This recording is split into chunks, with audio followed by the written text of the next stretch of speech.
Bonjour et merci à tous ceux qui nous rejoignent sur Kwezi. Ce matin, on va parler avec Xavier Merrier, inspecteur académique, chargé du second degré et notamment de la matière des mathématiques. Monsieur, bonjour. Bonjour. Ravi de vous accueillir sur ce plateau. On va parler de la semaine des mathématiques notamment. Alors la semaine des mathématiques, qu'est-ce que c'est? Alors la semaine de mathématiques, c'est d'abord une action qui est nationale. Qui est un petit peu déporté dans le temps à Mayotte du fait du calendrier scolaire, et donc qui a lieu cette semaine. Son objectif, c'est de donner une image vivante, attractive, des mathématiques, de l'école maternelle à l'université, convergeant tous vers un dynamisme de cette matière. Donc c'est beaucoup d'actions, un grand nombre d'actions qui sont faites sur tout le territoire, je vous dis, des écoles primaires, des écoles maternelles, dans les collèges, dans les lycées, au CUFR, un certain nombre de conférences qui ont lieu cette semaine. Justement, voilà, comment ça se traduit dans les activités et dans les événements qui sont organisés? Je vais vous donner quelques exemples. Lundi dernier, des grandes actions sur les plages de Mayotte. Notamment les plages du Sud. Les plages du Sud, mais pas que, avec une opération autour de formes éphémères. Donc, faire des constructions géométriques, des grandes constructions géométriques sur la plage, avec film de drone, etc., pour rendre compte de tout ça. Alors ça, c'est l'iceberg, c'est le haut de l'iceberg, mais ça a été tout un travail qui a été fait pendant des mois dans des classes pour réaliser des maquettes de ces formes. Et donc pour les reproduire sur les plages. On a vu cette photo de cet arbre de Pythagore extraordinaire vu du ciel en fait. C'était magnifique. Voilà, alors il y a eu ça, là, ce que vous faites allusion, c'était sur la plage de Mbweni, mais il y a eu aussi sur les plages de Sada, il y a des actions qui vont être encore faites. Il y a eu Anyundro, il y a eu Nyambadao, enfin il y a eu énormément de plages et des actions, il y a certaines classes, simplement des écoles maternelles qui ont fait des premiers tracés géométriques, qui finalement ont découvert des propriétés de figures, simplement en les traçant sur le sable avec cette première approche qui est fondamentale, jusqu'à des élèves de collège qui vont découvrir, qui vont se rapprocher d'objets mathématiques comme les fractales, puisque sur la plage, l'arbre de Pythagore dont vous faites allusion, c'est donc une courbe fractale qui est un objet mathématique assez étrange. Alors les mathématiques, c'est une matière un peu spéciale. C'est vrai que souvent les maths, on aime ou on déteste. Pourquoi cette dualité finalement dans cette matière en particulier? Alors je vais la nuancer parce que quand on regarde chez les enfants, quand on regarde les enfants dans le primaire, l'appétence pour les mathématiques, elle apparaît très fortement. Quand on fait les enquêtes, montrent que les enfants aiment les mathématiques. Ça se corse peut-être dans le second degré. Voilà, on va dire qu'il peut y avoir, des difficultés qui apparaissent. C'est justement l'objet de tout ce travail qui est fait. Alors c'est un travail, vous avez peut-être entendu parler, et peut-être que les auditeurs connaissent, on parle du plan mathématique. Oui, justement. On a parlé du rapport. Qu'est-ce qu'il renferme ce plan? Parce que c'est un plan national. Alors c'est un plan national qui s'appuie sur un rapport qui a été fait il y a 4 ans par Cédric Villani et par Charles Torossian, inspecteur général, qui a été remis au président de la République. Ça a été un des premiers rapports que le président Macron a demandé quand il est arrivé il y a 4 ans. Donc ce plan a fait un certain nombre de préconisations partant du constat, parce qu'il faut être réaliste, il y a un constat de difficulté, en particulier au niveau des évaluations internationales en mathématiques. Donc, le constat, des propositions, 21 propositions, et dont ce plan mathématique qui couvre tous les niveaux, c'est-à-dire de la maternelle au lycée, avec, on va dire, quelques priorités sur la formation des enseignants, des priorités sur l'organisation de cette formation. Je vais vous citer 2 exemples. Pour le premier degré, les formations, c'est des enseignants qui se réunissent en groupe de 8, 10, qu'on appelle des constellations, qui travaillent pendant une année sur des thématiques qu'ils se définissent eux-mêmes. Sur des préparations de programmes? Sur des préparations, c'est eux-mêmes qui se définissent des thématiques, qui vont aller s'observer dans les classes, qui vont aller se filmer, qui vont faire un retour, et avec des apports théoriques qui vont pouvoir leur être donnés, et donc améliorer vraiment cette formation, ces contenus en mathématiques, c'est une chose. Pour le second degré, c'est aussi le développement de dispositifs qui sont assez proches, qu'on appelle les laboratoires de mathématiques. Dans chaque établissement du second degré a vocation à avoir un laboratoire de mathématiques avec des enseignants qui travaillent ensemble, un collectif qui se crée, qui aborde des questions, aussi bien des questions qui sont propres à l'établissement, la grande difficulté scolaire, mais aussi la place du numérique, comment motiver comment donner envie aux enfants, comment les motiver par le jeu, par exemple le jeu mathématique. Ça c'est important aussi, cette notion de jeu, d'attrait finalement, et aussi prise en comment compte rendre la matière attractive. Exactement, et prendre en compte le contexte propre à Mayotte, s'intéresser à la mathématique propre à notre territoire. L'insérer dans un contexte culturel aussi. Exactement, alors à la fois prendre en compte... Comment on fait ça justement? Alors comment on fait? Déjà, on est très modeste et on fait les choses pas à pas. Par exemple, il y a quelques semaines, des écoles sont allés, des enseignants ont pris leurs élèves et ils sont allés dans l'environnement immédiat, prendre des photos de formes qui sont des formes géométriques dans la vie de tous les jours. Faire des maths dans la nature. Exactement. Et partant de ces photos, il y a eu tout un travail. Ça a été fait dès le CP, hein, faire tout un travail d'appropriation, de reconnaissance des figures, de construction de ces figures. Et voilà, et on est dans une mathématique à la fois qui part du quotidien, mais pour aller vers les mathématiques. Alors Emmanuel Macron, s'il est réélu, il a annoncé que les mathématiques seraient réintroduit dans le tronc commun, là on parle du lycée.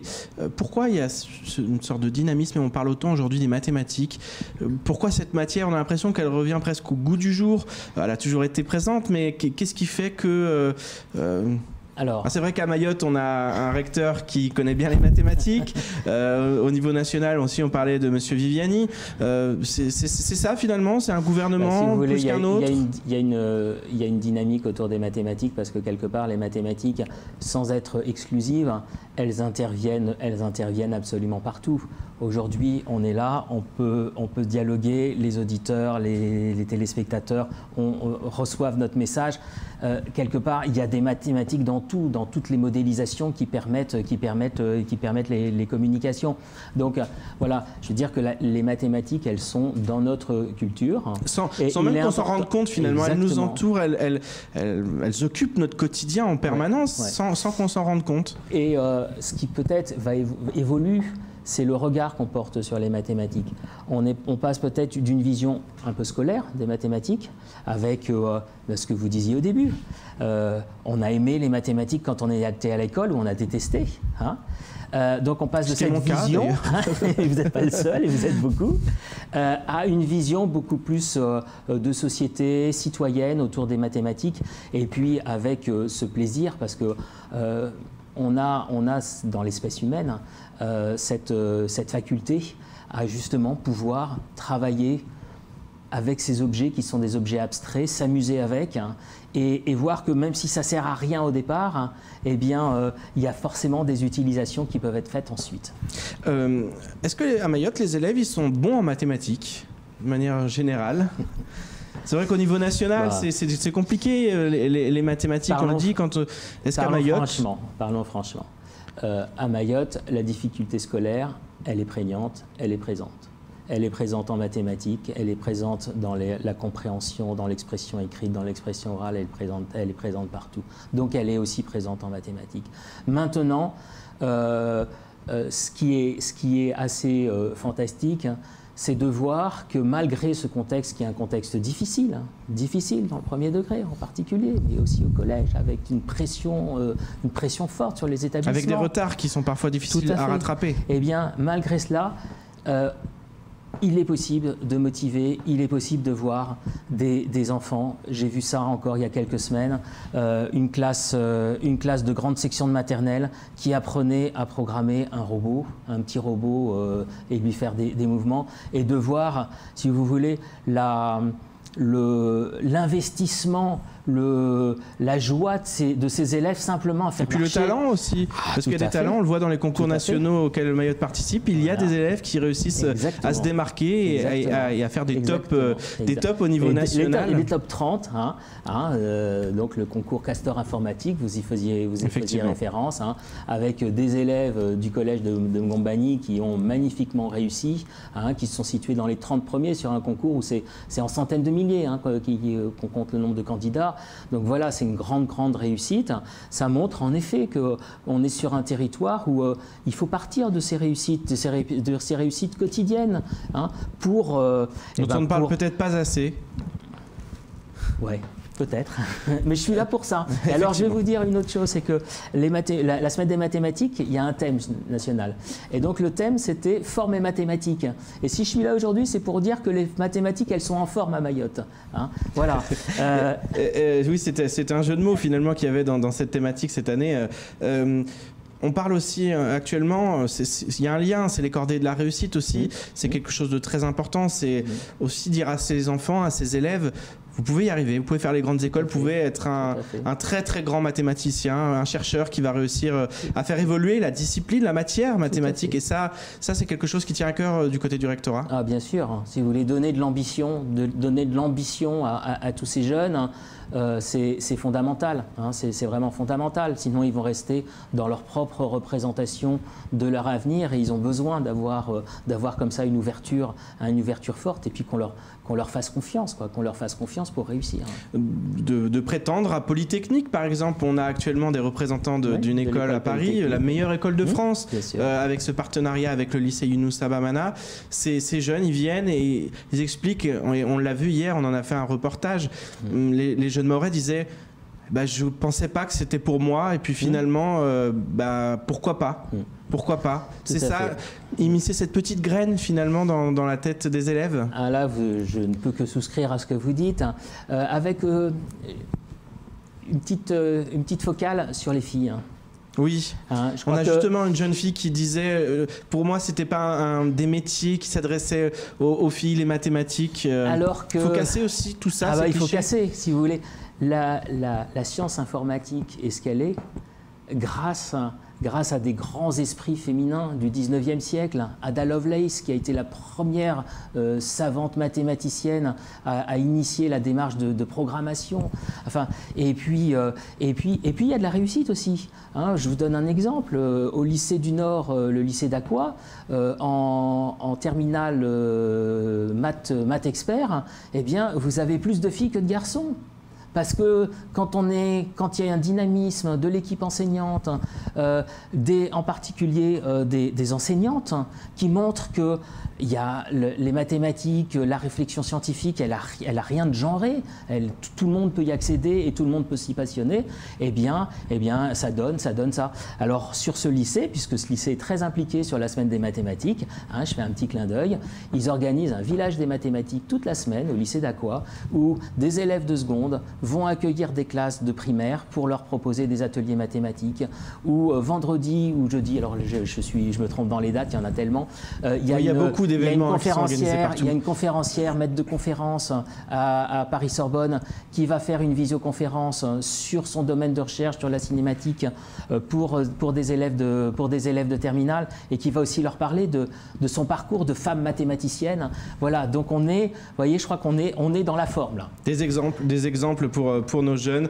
Xavier Merrier, c'est déjà la fin de ce temps de parole. Merci beaucoup d'avoir été avec nous, d'avoir parlé de mathématiques ce matin. Merci. Et voilà, en espérant aussi convaincre ces jeunes de se lancer dans ces filières. On sait qu'il y a une classe préparatoire scientifique qui a été créée il y a 2 ans au lycée Younous Abamana. Là aussi, c'est des avancées pour le territoire. Merci beaucoup. Voilà, merci. Et moi, je voudrais remercier tous les acteurs qui sont sur le terrain, qui se sont mobilisés qui travaillent cette semaine, tous les enseignants, du premier au second degré et le CIUFR de même. Voilà. Merci beaucoup. C'est la fin de ce temps de parole. Tout de suite, la suite de nos programmes.